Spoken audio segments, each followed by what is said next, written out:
देख एठी आम पाखे एक प्रश्न अच्छी जदि एक्स रूल्य -2 हुए तेरे 3x² -8x + 7 मूल्य निरूपण कर। तेरे 3x² -8x + 7 मूल्य आम किपर निरूपण करवा। तेरे जो जगार x अच्छी आम x बदल में -2 को रखा। तेरे देख ये अच्छी 3x², तेरे x बदल में -2 को रखा।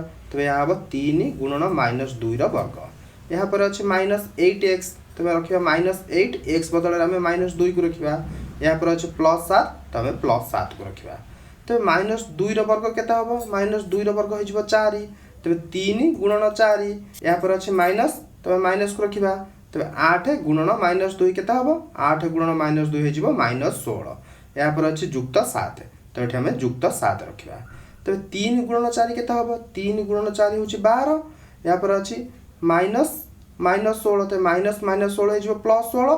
यहाँ पर अच्छी जुक्त 7, तो जुक्त 7, तो 12 + 16 + 7 हूँ 35। तो यार मूल्य आमको केते मिला 35।